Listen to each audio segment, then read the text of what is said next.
নমস্কার। জয় শ্রীকৃষ্ণ। রাধে রাধে বন্ধুরা। আজ আমরা প্রবেশ করতে চলেছি এমন এক জ্ঞানের জগতে যা হাজার হাজার বছর ধরে কোটি কোটি মানুষকে সাহস, শান্তি এবং জীবনের সঠিক পথ দেখিয়ে আসছে। এটি শুধু একটি ধর্মগ্রন্থের আলোচনা নয়, এটি মানুষের মন, জীবন, কর্তব্য এবং আত্মার গভীরতম সত্যের সন্ধান।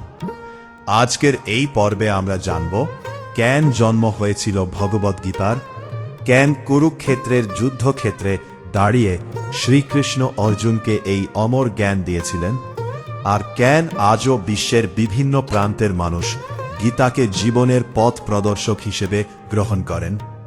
তাহলে চলুন শুরু করা যাক। হাজার হাজার বছর আগে ভারত ভূমিতে কুরু বংশের দুই শাখা, পাণ্ডব ও কৌরবের মধ্যে রাজ্য নিয়ে বিরোধ চরমে পৌঁছায়। পাণ্ডবরা ন্যায়ের পথে ছিলেন, অন্যদিকে দুর্যোধন অন্যায়ভাবে রাজ্য দখল করে রাখেন। অনেকবার শান্তির চেষ্টা করা হয়েছিল, এমনকি শ্রীকৃষ্ণ নিজে দূত হয়ে শান্তির প্রস্তাব নিয়ে গিয়েছিলেন। তিনি বলেছিলেন, 5টি গ্রামের বিনিময়েও যদি যুদ্ধ এড়ানো যায় তবে সেটাই হোক। কিন্তু দুর্যোধনের অহংকার এতটাই প্রবল ছিল যে তিনি সেই প্রস্তাবও প্রত্যাখ্যান করেন। অবশেষে যুদ্ধ অনিবার্য হয়ে ওঠে। সেই যুদ্ধক্ষেত্রের নাম কুরুক্ষেত্র। এখানেই মুখোমুখি দাঁড়িয়েছিল দুনিয়ার অন্যতম শক্তিশালী দুই সেনাবাহিনী। যুদ্ধ শুরু হওয়ার ঠিক আগে অর্জুন শ্রীকৃষ্ণকে বললেন, হে কৃষ্ণ, আমার রথটি দুই সেনাবাহিনীর মাঝখানে নিয়ে চলুন। আমি দেখতে চাই কারা যুদ্ধ করতে এসেছে। শ্রীকৃষ্ণ রথটি দুই বাহিনীর মাঝখানে থামালেন। অর্জুন চারদিকে তাকিয়ে দেখলেন নিজের পিতামহ ভীষ্ম, গুরু দ্রোণ, মামা, ভাই, বন্ধু, আত্মীয় এবং পরিচিত অসংখ্য মানুষ, যাদের সঙ্গে একসময় তিনি খেলেছেন, শিখেছেন, হেসেছেন। আজ তাদের বিরুদ্ধেই অস্ত্র তুলতে হবে। এই দৃশ্য দেখে অর্জুনের হৃদয় কেঁপে উঠল। তার হাত থেকে গান্ডীব ধনুক প্রায় পড়ে গেল, শরীর কাঁপতে লাগল, চোখে জল চলে এলো। অর্জুন বললেন, আমি এই যুদ্ধ করব না। রাজ্য, ক্ষমতা কিংবা বিজয়ের জন্য নিজের স্বজনদের হত্যা করে আমি সুখী হতে পারব না। তাদের মৃত্যু দিয়ে যদি রাজ্যও পাই, সেই রাজ্য আমার প্রয়োজন নেই। এই মুহূর্তে অর্জুন কেবল একজন বীর যোদ্ধা নন, তিনি আমাদেরই মতো একজন মানুষ। জীবনের কঠিন সিদ্ধান্তের সামনে দাঁড়িয়ে তিনি বিভ্রান্ত হয়ে পড়েছেন। আমরাও কি এমন পরিস্থিতির মুখোমুখি হয় না, যখন কর্তব্য আর আবেগের মধ্যে সংঘর্ষ হয়, যখন সত্যের পথে চলতে গিয়ে নিজের আপনজনের বিরোধিতা করতে হয়, যখন মনে হয় সবকিছু ছেড়ে পালিয়ে যাই? অর্জুনের সেই মানসিক অবস্থায় আমাদের জীবনের প্রতিচ্ছবি। তখন এই শ্রীকৃষ্ণ কথা বলতে শুরু করলেন। এই কথাগুলোই পরবর্তীকালে ভগবদ্গীতা নামে পরিচিত হয়। গীতা কোনো যুদ্ধ শেখানোর বই নয়।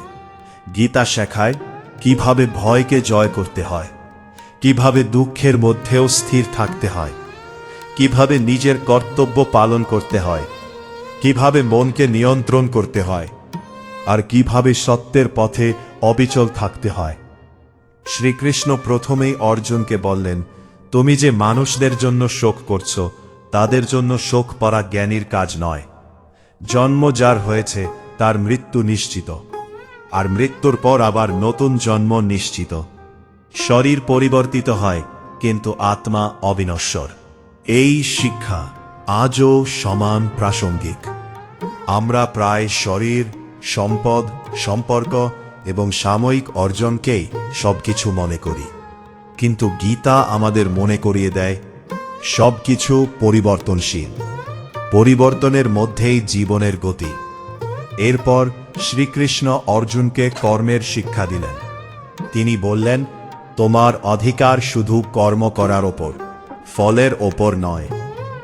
এই একটি বাক্য মানুষের জীবন বদলে দিতে পারে। আমরা অধিকাংশ সময় কাজের চেয়ে ফল নিয়ে বেশি চিন্তা করি। যদি ব্যর্থ হয়, যদি মানুষ হাসে, যদি সফল না হয়, এই ভয়ই আমাদের থামিয়ে দেয়। কিন্তু গীতা বলে সৎ উদ্দেশ্যে সর্বোচ্চ চেষ্টা করো, ফল সময় মতো আসবে। গীতা আরও শেখায় মনকে জয় করা সবচেয়ে বড় বিজয়। যে নিজের মনকে নিয়ন্ত্রণ করতে পারে তাকে বাইরের পৃথিবী সহজে পরাজিত করতে পারে না। রাগ, লোভ, অহংকার এবং ঈর্ষা এইসবই মানুষের প্রকৃত শত্রু। এদের জয় করাই প্রকৃত যুদ্ধ। আজও পৃথিবীর বহু মানুষ গীতা পড়েন শুধু ধর্মীয় কারণে নয়, জীবনের কঠিন সময়ে সাহস পাওয়ার জন্য, মনের অস্থিরতা দূর করার জন্য, নিজেকে জানার জন্য এবং সৎভাবে বাঁচার শক্তি অর্জনের জন্য। ভাবুন, একজন কৃষক সারা বছর পরিশ্রম করে জমি চাষ করেন। তিনি মাটি প্রস্তুত করেন, বীজ বপন করেন, সেচ দেন, আগাছা পরিষ্কার করেন। কিন্তু তিনি কি নিশ্চিতভাবে বলতে পারেন যে ফসল শতভাগ হবে? না, কারণ বৃষ্টি, আবহাওয়া, রোগবালাই অনেক কিছুই তার নিয়ন্ত্রণের বাইরে। এখানে গীতার একটি গভীর শিক্ষা রয়েছে। মানুষের অধিকার রয়েছে নিজের কর্মের ওপর, কিন্তু ফলের ওপর সম্পূর্ণ নিয়ন্ত্রণ নেই। এই কথার অর্থ কখনোই অলস হয়ে বসে থাকা নয়, বরং নিজের সর্বোচ্চ প্রচেষ্টা করা, কিন্তু ফল নিয়ে এমনভাবে উদ্বিগ্ন না হওয়া যাতে সেই উদ্বেগ আমাদের শক্তি কেড়ে নেয়। আজকের পৃথিবীতে এই শিক্ষা আরও বেশি প্রাসঙ্গিক। একজন শিক্ষার্থী পরীক্ষার আগে পড়াশোনা করেন। যদি তিনি সারাক্ষণ শুধু ভাবেন আমি যদি প্রথম না হই, যদি নম্বর কম আসে, তাহলে তার মনোযোগ কমে যায়। কিন্তু যদি তিনি বলেন আমি আমার সাধ্যের সর্বোচ্চ চেষ্টা করব, তাহলে তার মন শান্ত থাকে এবং কাজের মানও ভালো হয়। একজন ব্যবসায়ী নতুন উদ্যোগ শুরু করেন। তিনি পরিকল্পনা করেন, পরিশ্রম করেন, সততার সঙ্গে এগিয়ে যান। তারপরও বাজারের পরিবর্তন হতে পারে, সবকিছু তার হাতে থাকে না। তাই গীতা শেখায় সঠিক কাজ করো, কিন্তু ফলের দাস হয়ে যেও না। এখানে একটি ভুল ধারণা দূর করা জরুরি। অনেকে মনে করেন ফলের প্রতি আসক্তি না থাকলে মানুষ উন্নতি করবে না। বাস্তবে বিষয়টি উল্টো। অতিরিক্ত ফলের চিন্তা অনেক সময় ভয় সৃষ্টি করে। সেই ভয় মানুষকে সিদ্ধান্তহীন করে তোলে। কিন্তু যখন মন কাজের প্রতি নিবিষ্ট থাকে, তখন দক্ষতা বৃদ্ধি পায়। এবার আসি কর্তব্যের কথায়। গীতায় কর্তব্যকে শুধু চাকরি বা পেশার মধ্যে সীমাবদ্ধ রাখা হয়নি। একজন সন্তানের কর্তব্যে আছে পরিবারের প্রতি, একজন অভিভাবকের কর্তব্যে আছে সন্তানের প্রতি, একজন শিক্ষকের কর্তব্যে জ্ঞান দেওয়া, একজন চিকিৎসকের কর্তব্যে রোগীর সেবা করা, একজন নাগরিকের কর্তব্যে সমাজের নিয়ম মেনে চলা। যখন প্রত্যেকে নিজের কর্তব্যে নিষ্ঠার সঙ্গে পালন করে, তখন সমাজে ভারসাম্য সৃষ্টি হয়। আজ আমরা অনেক সময় অন্যের ভুল নিয়ে ব্যস্ত থাকি, কিন্তু গীতার শিক্ষা হল প্রথমে নিজের কর্তব্যে ঠিকভাবে পালন করো, কারণ অন্যকে বদলানোর আগে নিজেকে গড়ে তোলা বেশি জরুরি। এখন একটি ছোট গল্প শুনুন। দুইজন মিস্ত্রি একই কাজ করছিলেন। একজনকে জিজ্ঞেস করা হলো, আপনি কি করছেন? তিনি বললেন, ইট বসাচ্ছি।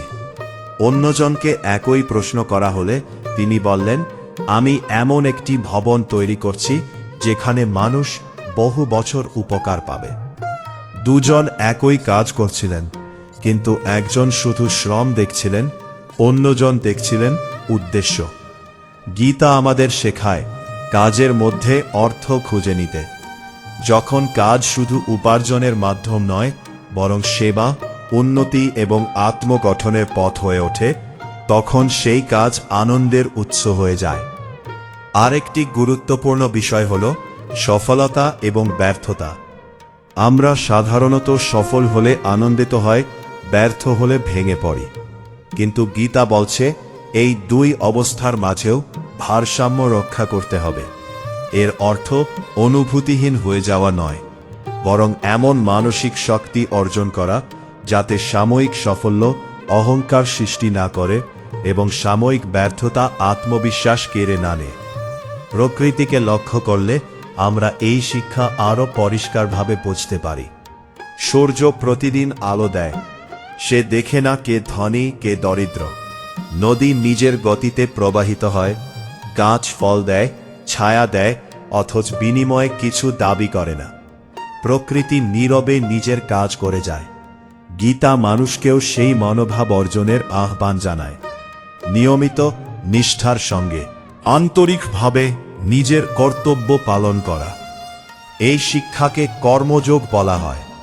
কর্মযোগ মানে শুধু কাজ করা নয়, এমনভাবে কাজ করা যাতে কাজ আমাদের বন্ধন না হয়ে আপমোন্নতির পথ হয়ে ওঠে। দিনের শেষে নিজের কাছে একটি প্রশ্ন করা যেতে পারে, আজ আমি কি সততার সঙ্গে নিজের কাজ করেছি? যদি উত্তর হ্যাঁ হয়, তাহলে সেটাই একটি বড় অর্জন। কারণ প্রকৃত শান্তি অনেক সময় বাইরের প্রশংসা থেকে নয়, নিজের বিবেকের সন্তুষ্টি থেকে আসে। মানুষের সবচেয়ে বড় বন্ধু যেমন তার নিজের মন, তেমনি সবচেয়ে বড় বাধাও হতে পারে সেই মন। একই পরিস্থিতিতে একজন মানুষ শান্ত থাকতে পারেন, আরেকজন ভেঙে পড়তে পারেন। পার্থক্যটি বাইরের ঘটনায় নয়, ভেতরের মানসিক অবস্থায়। ভাবুন একটি শান্ত হ্রদের কথা। যখন বাতাস থাকে না, তখন সেই জলে আকাশের প্রতিচ্ছবি স্পষ্ট দেখা যায়। কিন্তু প্রবল বাতাসে জল উত্তাল হয়ে গেলে কিছুই পরিষ্কার দেখা যায় না। মানুষের মনও অনেকটা তেমন। মন যখন অস্থির, তখন সঠিক সিদ্ধান্ত নেওয়া কঠিন হয়ে পড়ে। কিন্তু মন যখন শান্ত, তখন সত্যকে স্পষ্টভাবে উপলব্ধি করা যায়। জীবনের নানা ঘটনা আমাদের মনকে নাড়িয়ে দেয়। কখনো প্রশংসা আমাদের আনন্দে ভরিয়ে তোলে, কখনো সামান্য সমালোচনায় আমাদের কষ্ট দেয়। কিন্তু যদি আমাদের সুখ দুঃখ সবসময় অন্যের কথার ওপর নির্ভর করে, তবে স্থায়ী শান্তি পাওয়া কঠিন। গীতার শিক্ষা হল নিজের মনকে এমনভাবে গড়ে তুলতে হবে যাতে বাইরের পরিবর্তন আমাদের সম্পূর্ণ নিয়ন্ত্রণ করতে না পারে। এটি একদিনে সম্ভব নয়। যেমন একজন সঙ্গীত শিল্পী প্রতিদিন অনুশীলন করে দক্ষ হন, তেমনি মানসিক স্থিরতাও নিয়মিত চর্চার মাধ্যমে গড়ে ওঠে। প্রথম ধাপ হল সচেতনতা। দিনে কয়েকবার নিজের মনকে লক্ষ্য করুন। আমি এখন কি ভাবছি? এই চিন্তা কি আমাকে শক্তি দিচ্ছে নাকি দুর্বল করছে? অনেক সময় আমরা এমন বিষয় নিয়ে ঘন্টার পর ঘন্টা চরম চিন্তা করি, যার কোনো সমাধান আমাদের হাতে নেই। এই অভ্যাস মনকে ক্লান্ত করে। দ্বিতীয় ধাপ হল বর্তমান মুহূর্তে থাকা। অতীতের ভুল থেকে শিক্ষা নেওয়া ভালো, কিন্তু অতীতকে বারবার মনে করে নিজেকে দোষারোপ করা নয়। ভবিষ্যতের পরিকল্পনা করা দরকার, কিন্তু ভবিষ্যতের ভয়ে আজকের দিন নষ্ট করা বুদ্ধিমানের কাজ নয়। বর্তমানই সেই সময় যেখানে আমরা সত্যিই কিছু করতে পারি। এবার একটি ছোট উদাহরণ দেখি। একজন তীরন্দাজ লক্ষ্যভেদ করার আগে চারপাশের শব্দে মন দেন না। তার সমস্ত মনোযোগ থাকে লক্ষ্যবস্তুর দিকে। যদি তিনি দর্শকদের কথা, আবহাওয়া বা ফলাফল নিয়ে ভাবতে শুরু করেন, তবে লক্ষ্যভেদ কঠিন হয়ে পড়বে।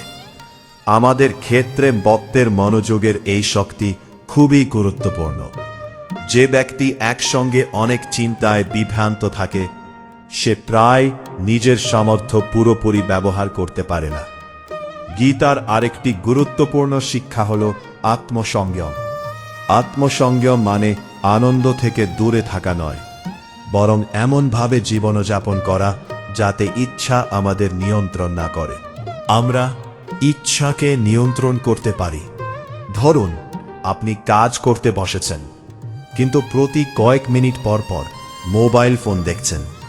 এতে শুধু সময়ই নষ্ট হয় না, মনও বিচ্ছিন্ন হয়ে যায়। ছোট ছোট অভ্যাস ধীরে ধীরে আমাদের চরিত্র গঠন করে। তাই প্রতিদিন কিছু সময় এমন রাখুন যখন আপনি একাগ্রভাবে একটি কাজ করবেন। এই অভ্যাস মনকে শক্তিশালী করে। আরেকটি বিষয় হল ক্ষমাশীলতা। অনেক সময় আমরা বছরের পর বছর রাগ, অভিমান বা প্রতিশোধের অনুভূতি বয়ে বেড়াই। এতে সবচেয়ে বেশি ক্ষতি হয় আমাদের নিজেরই। ক্ষমা করার অর্থ অন্যায়কে সমর্থন করা নয়, বরং নিজের মনকে সেই ভার থেকে মুক্ত করা। শান্ত মন মানেই দুর্বল মন নয়, বরং প্রকৃত শক্তি সেই মানুষের যিনি রাগের মুহূর্তেও বিবেক দিয়ে সিদ্ধান্ত নিতে পারেন। প্রকৃতির দিকে তাকান। ঝড় এলে দুর্বল ডাল ভেঙে যায়, কিন্তু শক্ত শিকড়ওয়ালা গাছ ঝড়ের পর আবার সোজা হয়ে দাঁড়ায়। মানুষের চরিত্র তেমন। জীবনে বিপদ আসবেই, তবে যার ভেতরের ভিত্তি দৃঢ়, সে আবার উঠে দাঁড়াতে পারে। গীতার শিক্ষা আমাদের সেই ভিত গড়ে তুলতে সাহায্য করে, সততা, ধৈর্য, আত্মবিশ্বাস এবং আত্মনিয়ন্ত্রণের মাধ্যমে। প্রতিদিন যদি আমরা কিছু সময় নীরবে নিজের কাজ, নিজের চিন্তা এবং নিজের আচরণ নিয়ে ভাবি, তবে ধীরে ধীরে মন পরিষ্কার হতে শুরু করবে। তখন বাইরের অশান্তির মধ্যেও ভেতরে এক ধরনের স্থিরতা অনুভব করা সম্ভব। প্রিয় শ্রোতা, জীবনের পথে আমরা সবাই কিছু না কিছু খুঁজে চলেছি। কেউ খুঁজছি অর্থ, কেউ সম্মান, কেউ সুখ, আবার কেউ খুঁজছি অন্তরের শান্তি। কিন্তু একটি প্রশ্ন, প্রকৃত সাফল্য আসলে কি? শুধু ধন সম্পদ, শুধু খ্যাতি, সব শুধু ক্ষমতা? ভগবদ্গীতা আমাদের একটি ভিন্ন উত্তর দেয়। গীতা বলে, যে মানুষ নিজের মনকে জয় করেছে, যে সত্যের পথে অটল থাকে, যে অন্যের মঙ্গল কামনা করে, যে কর্তব্যে পালন করে বিনয়ের সঙ্গে, সেই মানুষই প্রকৃত অর্থে সফল। সূর্য প্রতিদিন উদয় হয়। সে কখনো বলে না, আজ আমাকে সবাই প্রশংসা করুক। সে শুধু নিজের আলো বিলিয়ে দেয়। গাছ কখনো নিজের ফল নিজে খায় না। মেঘ নিজের জন্য বৃষ্টি ঝরায় না। নদী নিজের জন্য প্রবাহিত হয় না। প্রকৃতির প্রতিটি সৃষ্টি আমাদের শেখায়, নিজেকে এমনভাবে গড়ো যাতে তোমার জীবন অন্যের জন্য আশীর্বাদ হয়ে ওঠে। প্রিয় বন্ধু, জীবনে কষ্ট আসবেই, ব্যর্থতা আসবে, ভুল হবে, আপনজন দূরে চলে যাবে, স্বপ্ন ভেঙে যাবে। কিন্তু মনে রেখো, অন্ধকার কখনো সূর্যকে চিরদিন আটকে রাখতে পারে না। প্রতিটি রাতের পরাই ভোর আসে। তেমনি ধৈর্য, বিশ্বাস এবং সৎকর্ম একদিন অবশ্যই আলো নিয়ে আসে। গীতা আমাদের শেখায়, অহংকার নয় নম্রতা, ঘৃণা নয় ভালোবাসা, প্রতিশোধ নয় ক্ষমা, লোভ নয় সন্তুষ্টি, ভয় নয় আত্মবিশ্বাস। এই গুণগুলোই একজন মানুষকে সত্যিকারের মহৎ করে তোলে। প্রতিদিন সকালে নিজের মনকে বলো, আজ আমি সত্য বলবো, আজ আমি কারো অকারণ কষ্টের কারণ হব না, আজ আমি নিজের কাজ সততার সঙ্গে করব, আজ আমি রাগের বদলে ধৈর্য বেছে নেব। এই ছোট ছোট সিদ্ধান্তই একদিন তোমার পুরো জীবন বদলে দিতে পারে। মনে রেখো, পৃথিবীতে আমরা কেউ চিরদিন থাকব না, কিন্তু আমাদের ব্যবহার, আমাদের ভালোবাসা, আমাদের সৎ কাজ মানুষের হৃদয়ে অনেক দিন বেঁচে থাকতে পারে। সেই জীবনই সবচেয়ে সুন্দর, যে জীবনের কথা মানুষ শ্রদ্ধার সঙ্গে স্মরণ করে। তাই আজ থেকেই শুরু হোক নিজেকে বদলানোর যাত্রা, অন্যকে হারানোর নয়। নিজের দুর্বলতাকে জয় করার যুদ্ধ। এই যুদ্ধেই রয়েছে প্রকৃত বিজয়। প্রিয় শ্রোতা, আজকের এই যাত্রায় যদি একটি শিক্ষাও আপনার হৃদয় স্পর্শ করে, তবে সেটিকে শুধু শুনে রাখবেন না, জীবনে প্রয়োগ করুন। কারণ জ্ঞান তখনই মূল্যবান হয় যখন তা আমাদের জীবনকে আলোকিত করে। সর্বদা সত্যের পথে চলুন, সৎ কর্ম করুন, সকল প্রাণীর মঙ্গল কামনা করুন, আর নিজের অন্তরের আলোকে কখনো নিভতে দেবেন না। ধর্মীয় শাস্ত্র আমাদের অধ্যয়ন করা প্রয়োজন। ধর্মীয় শিক্ষা ছাড়া ভালো মানুষ হওয়া যায় না। প্রত্যেক মানুষের উচিত সদা সৎপথে চলা, সত্য কথা বলা, মানুষের সাথে ভালো ব্যবহার করা, কাউকে দুঃখ না দেয়া। ধর্মগ্রন্থসমূহে মানুষের যাতে আত্মিক উন্নতি হয়, নৈতিক মূল্যবোধ গড়ে ওঠে, এসব কথায় বর্ণিত হয়েছে। রামায়ণে রয়েছে পিতার প্রতি পুত্রের কর্তব্যের কথা, ভ্রাতৃপ্রেম, পতিপ্রেমের পরাকাষ্ঠা, দেশপ্রেমে নিষ্ঠা, প্রজার প্রতি রাজার কর্তব্য, জ্যেষ্ঠ ভ্রাতারের প্রতি কনিষ্ঠ ভ্রাতারের কর্তব্য ও আনুগত্য প্রকাশ। যেমন রাজা দশরথের সত্যি রক্ষা করতে রামের রাজত্ব ত্যাগ ও 14 বৎসরের জন্য বনবাসে গমন, রামের সাথে সীতা ও লক্ষ্মণের বনবাস গমন পতিপ্রেমের পরাকাষ্ঠা ও ভ্রাতৃপ্রেমের জ্বলন্ত উদাহরণ। বনবাসের কালে লঙ্কার রাজা রাবণ কর্তৃক সীতাহরণ এবং রাম কর্তৃক লঙ্কা আক্রমণ ও রাবণকে সবংশে নিধন করে সীতাকে উদ্ধার করা দুষ্টের দমন ও শিষ্টের পালন এবং সত্যের জয়েরই প্রমাণ হয়েছে। মাতা কৈকেয়ীর আচরণে ভরত ক্ষুব্ধ হয়ে বড় ভাই রামকে ফিরিয়ে আনতে বনে গমন করেন। রাম ফিরে না এলে ভরত তার পাদুকা নিয়ে অযোধ্যায় ফিরে আসেন এবং রামের নামে রাজ্য পরিচালনা করেন। ভরত রাজা হয়েও ভোগবিলাসে জীবনযাপন করেননি। রাজসিংহাসনে বসেও বড় ভাইয়ের প্রতি ভালোবাসার বশবর্তী হয়ে বনবাসীর মতো জীবনযাপন করেছেন। ভরত ও লক্ষ্মণের আচরণে আমরা ভ্রাতৃপ্রেমের শিক্ষা লাভ করি। রামায়ণে রয়েছে ভরত ছিলেন আদর্শ রাজা, তার রাজত্বে কেউ কখনো কোনরূপ দুঃখ ভোগ না করে এ ব্যাপারে তিনি সর্বদা সচেষ্ট ছিলেন। তিনি তার স্ত্রী সীতাকে ভালোবাসতেন, কিন্তু প্রজাদের মনোরঞ্জনের জন্য তিনি সীতাকে ত্যাগ করতেও দ্বিধা করেননি। এতে রাজার কর্তব্য সম্বন্ধে আমরা শিক্ষা লাভ করে থাকি। রামের রাজত্ব সংক্রান্তে প্রবাদ আছে যে রামের মতো রাজা কখনো ছিল না এবং ভবিষ্যতেও হবে না। তাই ধর্মাচরণের পাশাপাশি আমাদের ধর্মগ্রন্থ রামায়ণ শ্রদ্ধাভরে পাঠ করা এবং রামায়ণের শিক্ষা গ্রহণ করা উচিত। মহাভারত অন্যতম প্রাচীন ধর্মগ্রন্থ। কৃষ্ণ দ্বৈপায়ন বেদব্যাস মহাভারত রচনা করেন। মূল মহাভারত সংস্কৃত ভাষায় রচিত। কাশিরাম দাস বাংলায় মহাভারত রচনা করেন। মহাভারতের বিষয়বস্তু কৌরব ও পাণ্ডবদের যুদ্ধের কাহিনী। কুরুক্ষেত্রে এ যুদ্ধ সংঘটিত হয়েছিল। এই যুদ্ধে প্রমাণ হয়েছে যথা ধর্ম তথা জয়।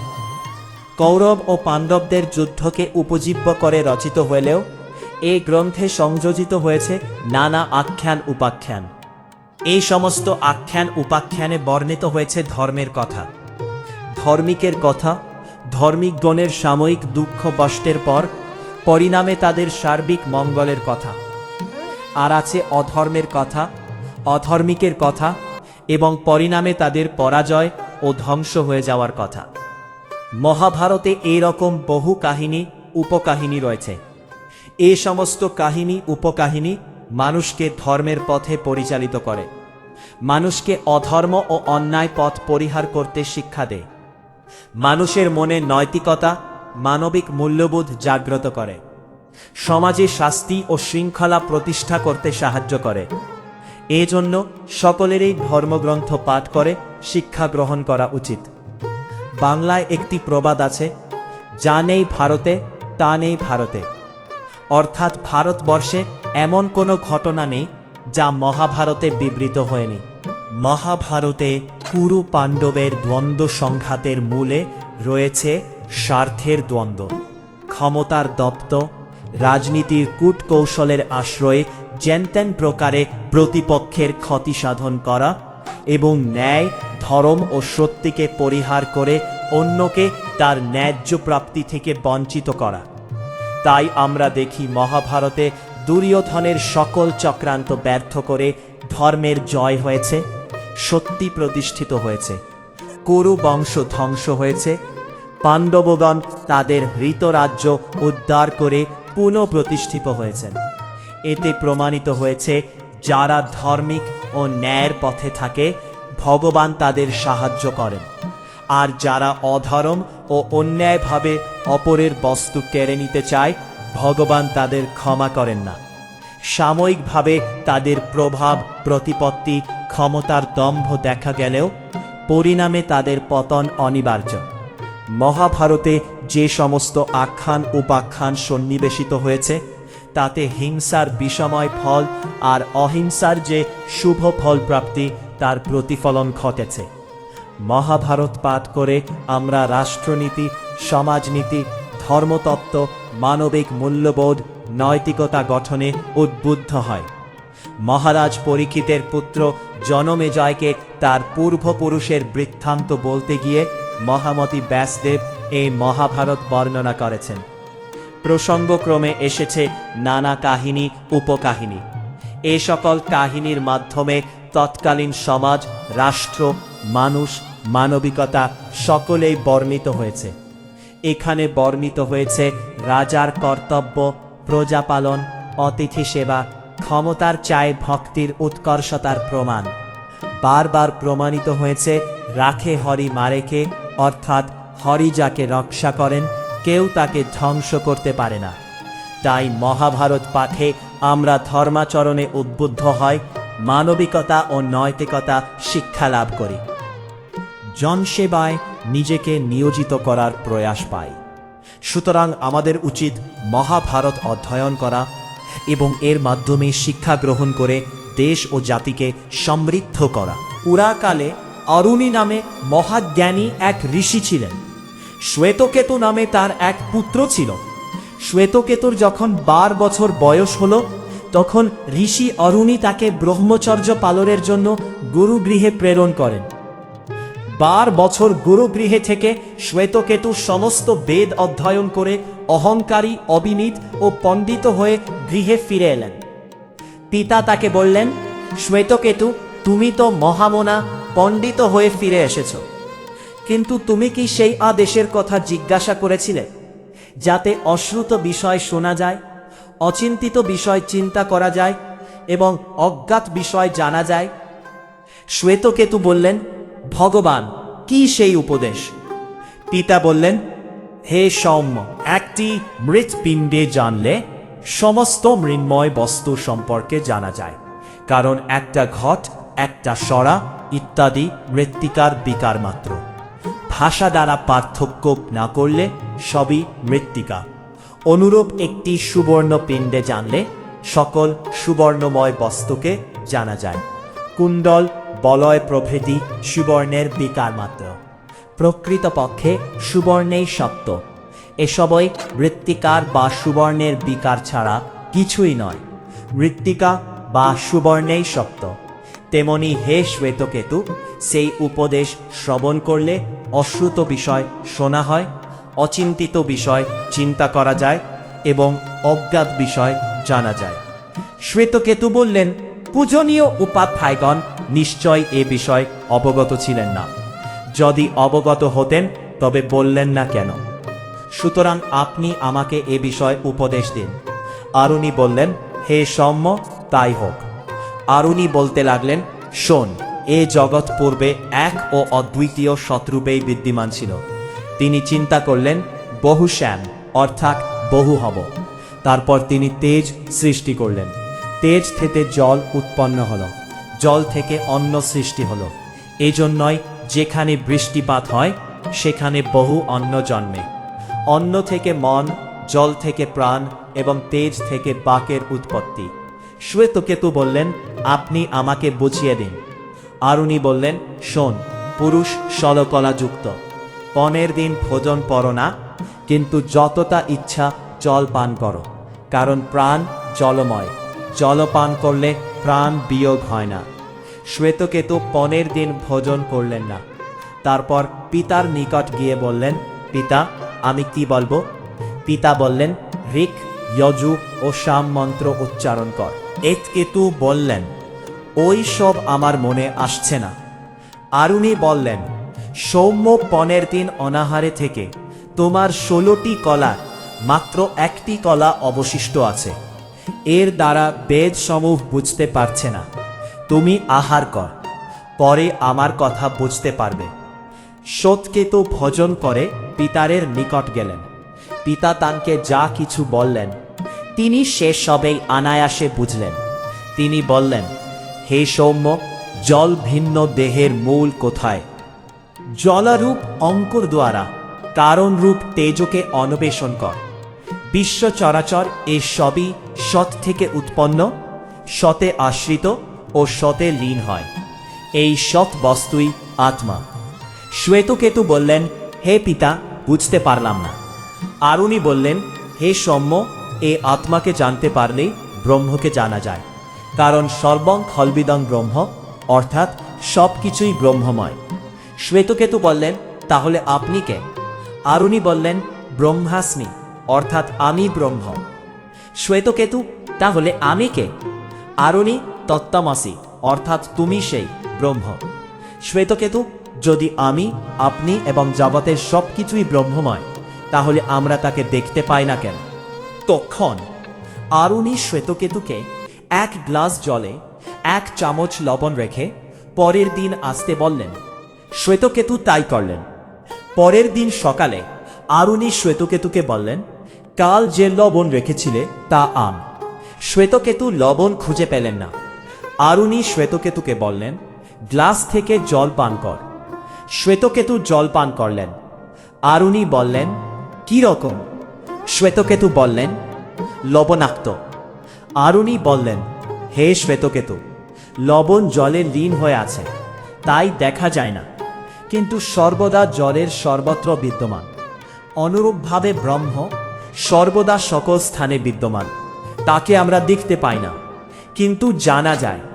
এই ব্রহ্মই জানার বিষয়। তিনিই সৎ, তিনি আত্মা। আর এই ব্রহ্মকে জানা মানে আত্মাকে জানা, নিজেকে জানা। এটাই প্রকৃত জ্ঞান। উপাখ্যানের শিক্ষা। জগতের সবকিছুই ব্রহ্মময়। উপনিষদের এই উপলব্ধি থেকে বিশ্ব ব্রহ্মাণ্ডের যা কিছু আছে সব কিছুকে ব্রহ্মজ্ঞান করা উপনিষদের শিক্ষা। জীবের মধ্যে আত্মারূপে ব্রহ্ম অবস্থান করেন, তাই কারো সাথে কারো কোনো ভেদ নেই। কেউ কাউকে হিংসা করা মানে নিজেকেই হিংসা করা, কারো ক্ষতি করা মানে ব্রহ্মের ক্ষতি করা। সুতরাং আমাদের সকলেরই উচিত একে অপরকে হিংসা না করে সাহায্য ও সহযোগিতা করা। রামায়ণ আদি কবি বাল্মীকি মুনি রচিত। রামায়ণকে বলা হয় আদি কাব্য। রামায়ণ অন্যতম প্রাচীন ধর্মগ্রন্থ। মূল রামায়ণ সংস্কৃত ভাষায় রচিত। কৃত্তিবাস বাংলায় রামায়ণ অনুবাদ করেন। এ ধর্মগ্রন্থে আছে আদর্শ রাজার কথা, আছে ধর্মের জয় ও অধর্মের পরাজয়ের কথা, আছে দুষ্টের দমন ও শিষ্টের পালনের কথা। এখানে আছে মূল্যবোধ ও নৈতিকতা গঠনের শিক্ষামূলক নানা কাহিনী ও উপাখ্যানও। এ সকল আখ্যান ও উপাখ্যানও আমাদের ধর্মাচরণে উদ্বুদ্ধ করে, মূল্যবোধ সৃষ্টিতে প্রেরণা যোগায় আর নৈতিকতা গঠনে শিক্ষা দেয়। কৃত্তিবাসের রামায়ণে রত্নাকর দস্যুর কাহিনী থেকে আমরা এ শিক্ষা পাই যে যদি কেউ পাপ কার্য করে সেটার ফল তাকেই ভোগ করতে হবে।